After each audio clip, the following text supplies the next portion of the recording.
Hello and welcome to the Earth Rangers podcast. It's me, Earth Ranger Emma, and we're back for episode 2. Earth Rangers! Earth Rangers! Earth Rangers! We have a lot of cool animal facts for you today. So let's get started. Here's a question for you. What's bigger, a cougar or a snow leopard? Stay tuned and find out later on in this episode during our Big Cat Countdown. But first, it's time for... Wild and wacky animal facts. Wild and wacky animal facts. Close your eyes and come with me to today's destination. We're in a secret cave somewhere in southern Ontario. Whoa, good thing I brought my headlamp, because it is pitch black in here. Let's hope the battery lasts. Today, we're talking about the only mammals that are capable of true flight, the elusive North American aerial badger. Nah, I'm just kidding. That's not a thing. We're talking about bats. Oh, I hope that was just a sound effect. But kidding aside, it's true that not everyone loves bats, which is really sad because they are amazing animals. Here come the facts. Bats don't just live in caves. They also make their homes in dark spaces like tunnels, the roofs of old buildings, and even in trees. The largest species in the world is the giant golden-crowned flying fox. Sounds fancy, eh? It has a wingspan of up to 5.5 feet. That's bigger than a Canada goose. But here in North America, I'm way more likely to come across the little brown bat. And when I say little, boy do I mean it. These guys are just 9 centimeters long and weigh just 8 grams. That's less than a toonie, which, for our international listeners, is a Canadian $2 coin. Now, we all know that bats come out at night, but did you know that little brown bats are only active for about 2 hours after sunset and then an hour or two before dawn, catching all their prey within this 3 to 4 hour window? Can you guess what these bats' favorite snacks are? Bugs! Ugh, gross! Bats are insectivores, which means their diet is made up of creepy, crawly creatures like mosquitoes, flies, and beetles. With a set of super sharp teeth, bats can capture their prey mid-air, and they'll often hunt close to a water surface where the bug buffet is always full and fresh. But how do they catch these bugs in a pitch-black cave? A little something called echolocation. Bats call out as they circle the skies, and their calls bounce off of the bugs that are near them. By measuring the time it takes for their calls to return, or echo back, the bats can tell how far away the bug is. Bat calls are so high-pitched that human ears can't even hear them. As a matter of fact, I've been playing echolocation clicks for the last minute or so. Did you hear anything? This is what it would sound like if you slow it down into human hearing range. Weird, eh? But wait a second. This all sounds really familiar. Last episode, when we talked about orcas, we learned that they also use echolocation. So, is that like the same thing? Does that mean that whales and bats can talk to each other? And why can't we use our ears to see in the dark? Time to assemble an Animal Investigation Squad. Animal Investigation Squad! This year, Earth Rangers did a super cool project during Earth Month, where we supported a team of scientists conducting research on how noise from shipping traffic in the St. Lawrence estuary in Quebec is affecting the local beluga whale population, another whale species that uses echolocation. Dr. Valeria Vergara is a real specialist on whale communication and echolocation, so let's see if she can help us out. Please stay on the line to complete the call. Research, Valeria speaking. Oh, hi there. Is this Dr. Valeria Vergara? Yeah, speaking. Oh, hi. My name's Emma. I'm an Earth Ranger, and I have a bunch of questions about whales to ask you. That would be great. I love answering questions. Oh, cool. All right, number 1, very important. What's the difference between a dog and a marine biologist? Uh-oh, I think you got me there. One wags a tail, the other one tags a whale. That's a good one. No, but really, I do have some serious questions. First off, whales and bats don't have much in common, but I recently learned that they both echolocate. Does that mean that they'd be able to talk to each other if they were to meet? That's a great question. Echolocation and communication sounds are actually very different things. Bats and whales make very different communication sounds. And their echolocation sounds are also very different because they evolved in very different environments. So bat echolocation suits the air and whale echolocation suits underwater.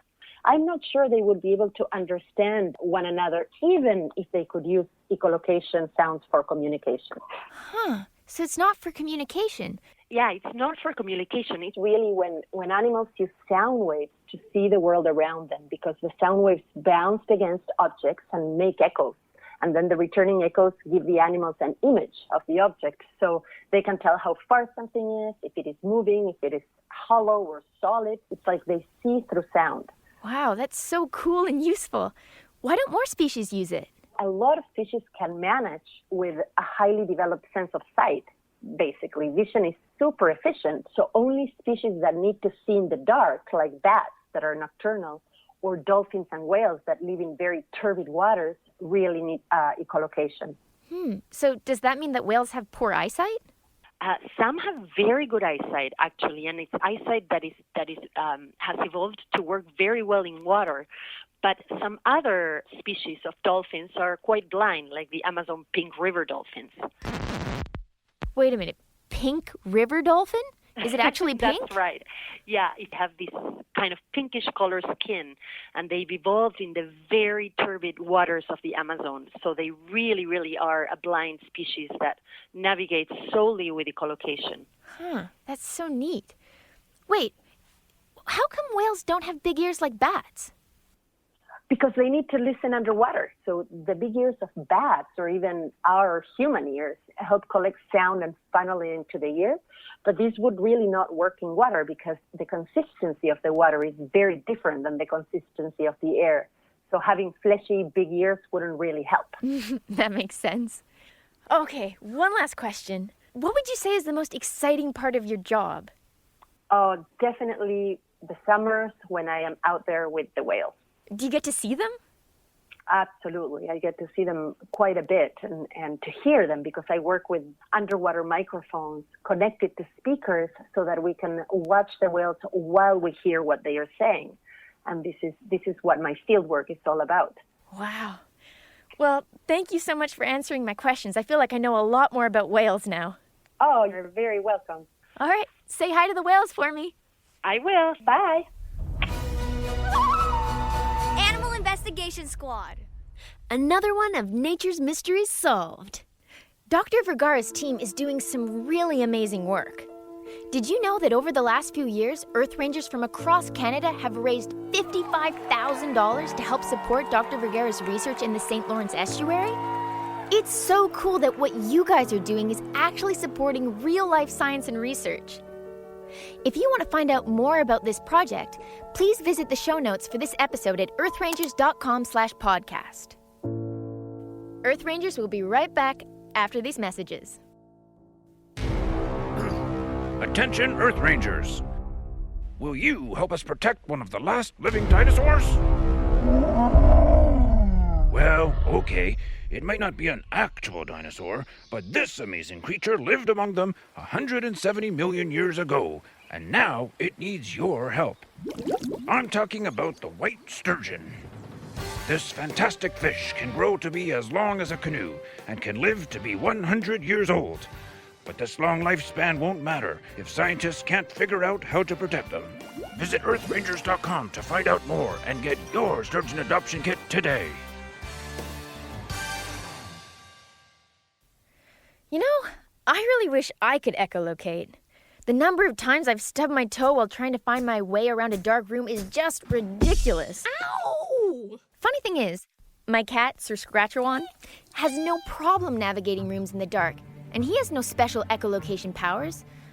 At least, not that I know of. No, instead, his eyes, along with those of his wild relatives, can detect about 6 times more light than a human's eyes. Plus, they have a special layer called the tapetum lucidum, which helps reflect more light within the eye and gives the cat another chance to see things. Tapetum lucidum doesn't just sound like a spell from Harry Potter. Tapetum lucidum. It's also what makes cats' eyes shine in the dark. It's pretty cool. If you're ever on a moonlight hike with flashlights and you see a pair of glowing eyes reflect back at you from the underbrush, beware. If it's a cougar, you might be in trouble. That brings me back to the question I asked at the beginning of the show. Which of these big cats is bigger in terms of weight? A cougar or a snow leopard? And while we're at it, what's the biggest cat in the world anyway? Take a quick guess. Ready to find out if you got it right? Okay, take a deep breath. And let's start the countdown. World's Biggest Cats Top 10 Countdown. Number 10. The caracal. Native to Africa, Central Asia, and India, and weighing in at 42 pounds, this big kitty weighs 4 times as much as my beloved Sir Scratchawan. Number 9. From the foothills of the Himalayas, the clouded leopard, 51 pounds. Number 8. Eurasian lynx, 79 pounds. That's the same as a German shepherd. Number 7. The champion of speed, the cheetah, 119 pounds. Number 6. From sub-Saharan Africa, the leopard, 143 pounds. Number 5. From the mountain ranges of Central and South Asia, snow leopard at 165 pounds. Number 4. Canada's biggest wildcat, the cougar, 265 pounds. There you have it. A cougar is about 100 pounds heavier than a snow leopard. Number 3. From the Amazon rainforest, the jaguar, 300 pounds. Number 2.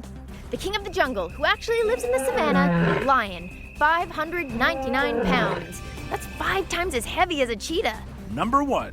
And our winner is the Siberian tiger, weighing an average of 931 pounds. Holy moly, that's the size of a horse. Can you imagine me riding a tiger? I would be unstoppable. Earth Rangers! There's one more thing we just have to talk about today. Baby panda bears. Have you seen the video of the baby panda bear sneezing and scaring its mom? Oh my, I forgot to put my phone on silent. How unprofessional. One sec. Hi. No, I can't talk now. No, I'm recording the podcast. What? Are you serious? Okay, let me check it out. Okay, gotta go. Bye. Okay, sorry, wait. Let me just check something real quick. Yes. Okay, remember last time when I found that mysterious note with that weird code on my desk and I uploaded it to get your opinion on it? It looks like a bunch of people took a crack at it and Ranger Indy 2010 actually solved it. So the code translates to the engineer. Huh. Hey, Alex, do we have a member with the username the engineer? Okay, let me check that for you. Oh, yeah, we do actually. Her name's Riley. Hey, can you patch me through to her phone? Sure. Just 1 second.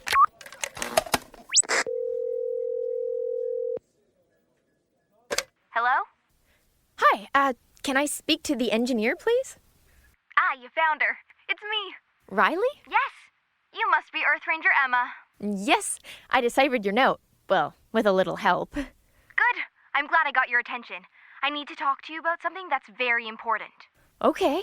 I have made a discovery that will shatter the world of science, but we can't talk about it over the phone. You'll have to come visit me in my lab. At my house. Sure. I really just wanted to talk to you about your Earth Rangers missions and fundraising campaigns and... Yes. I'll be in touch to send you the coordinates. Goodbye. Hello? Huh. Okay, well, this is getting really mysterious. I can't wait to find out more. But for now, I gotta wrap this up. I hope you guys enjoyed today's episode. If you want to read more about echolocation, visit earthrangers.com/podcast and find tons of additional photos, videos, and other resources in this episode's show notes. And if you like the Earth Rangers podcast, it would be great if you could go to Apple Podcasts and leave a review. That really helps other people find us so we can grow and continue on with the show. And while you're there, don't forget to subscribe so you'll never miss an episode. Join me again next time when we bring back the animal sound guessing game and find out how to sleep for 100 days straight without hitting snooze. Thanks for listening. Earth Rangers! Earth Rangers! Earth Rangers! Earth Rangers! Don't forget to blarg. One sec. Those were some good theories. But how do they catch these bugs in a pitch black? I don't know why this is so hard to say. Up-a-dum, loose-a-dum!